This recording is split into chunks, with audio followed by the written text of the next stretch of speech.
देखिए 10th और inter दोनों के लिए काफ़ी इंपॉर्टेंट क्वेश्चन है आपका, जो कि इसमें 50 क्वेश्चन दिया गया है व्याकरण का। इसमें से कम 15 क्वेश्चन आपका सेंटर एग्जाम से लेकर बोर्ड तक जरूर लड़ेगा, ठीक है। इसको ध्यान से देख लें।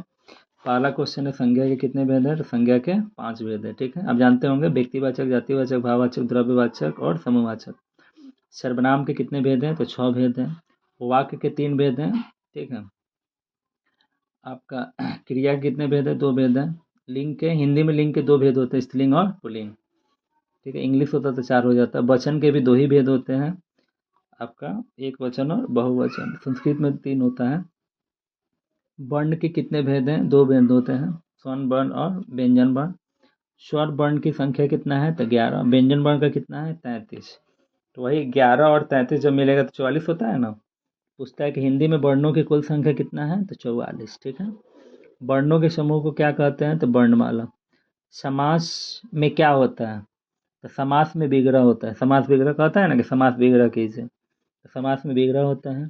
विशेषण के मुख्यतः कितने भेद होते हैं, तो 4 भेद होते हैं। वाच्य के कितने भेद होते हैं, तो 2 भेद होते हैं। काल के कितने भेद होते हैं, तो 3 भेद होते हैं, वर्तमान काल, भूतकाल और भविष्य का।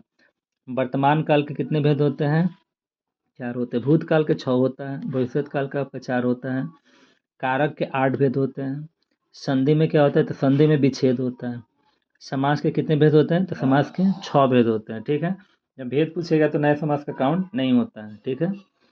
फिर पूछा है कि प का उच्चारण स्थान क्या है, तो प जब बोलिएगा तो दोनों ओर सटेगा। प का उच्चारण स्थान आपका ओष्ठ है, ठीक है। लुटेरा में क्या है, तो एड़ा। लुटेरा में कौन सा प्रत्यय है, तो एड़ा। टिकाऊ में क्या है, तो आऊ। दुर्गम में कौन सा उपसर्ग है, तो दूर। देखिए दू ये जो होता है ना, इसका मतलब र हलंत होता है, तो दूर हो जाएगा।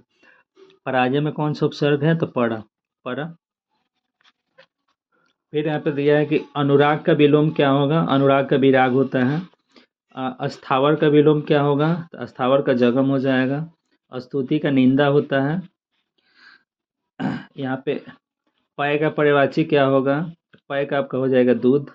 अर्णय, अर्णय का आपका क्या हो जाएगा, समानार्थी विपिन, ठीक है। अर्णय वही वन को कहते हैं, विपिन।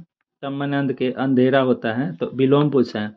तम मने अंधेरा, तो अंधेरा क्या होता है, ज्योति। पक्षी का पर्यायवाची क्या होगा, तो खग मने पक्षी होता है। शिव का उपासक क्या होता है, तो शैव, जो कुछ भी नहीं जानता है, ठीक है। जो कुछ भी नहीं जानता है, अ माने नहीं, अज्ञ माने जानना, अज्ञ। और जो बहुत कुछ जानता है तो बहुज्ञ, जो सब कुछ जानता है तो सर्वज्ञ। जो भी कहेगा ना, जो सब कुछ जानता है, सब यानी सर्व, अज्ञ माने जानना, ठीक है। स्वर्ण का विशेषण क्या होगा, तो स्वर्णिम हो जाएगा, ऑप्शन नंबर बी। नीति शब्द का विशेषण क्या होगा, तो नैतिक, ठीक है। दिन का विशेषण क्या होगा, तो दैनिक। लिंग के कितने भेद हैं, 2 भेद होते हैं, स्त्रीलिंग और पुल्लिंग, ठीक है। स्त्रीलिंग और पुल्लिंग हिंदी में 2 ही होता है, और इंग्लिश होता तो 4 हो जाता। देखिए काफ़ी इंपॉर्टेंट है, कई बार एग्जाम में पूछा है कि मोती का लिंग निर्णय करना। मोती पुल्लिंग है, ठीक है, मोती चमकता है। देखिए दूध दही की जिसको माप तौल सकते हैं ना, वो पुल्लिंग होता है, तो दही क्या है आपका, पुल्लिंग है। दाल रोटी, दाल और रोटी द्वंद्व में और छिपे, यहाँ पे द्वंद्व समास है ये। चौड़ा, 4 राहों का समर, द्वंद्व में और छिपे। दिगु पहला गणना पद आवा, तो पहला गिनती का पद आ गया, 4 राहों का समर 4, तो दिगु समास है।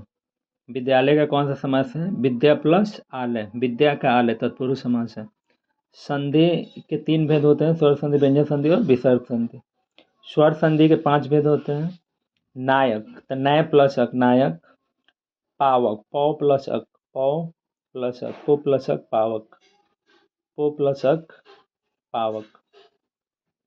ऐसे यहाँ पे पौ होना चाहिए, पौ प्लस अक होगा, ठीक है। यहाँ पे थोड़ा सा नहीं है ये नंबर। अपने पैरों पर खड़ा होना, ठीक है। स्वावलंबी होना, सेल्फ डिपेंड जिसको बोला जाता है, सेल्फ डिपेंडेंट। घाट घाट का पानी पीना, काफ़ी अनुभवी होना, यानी बहुत अनुभवी होना, ठीक है। तो ये आपका 50 ऑब्जेक्टिव हो गया, जो कि किसी भी एग्ज़ाम में काम करेगा। इसको अच्छा से समझ लीजिए, ठीक रहेगा।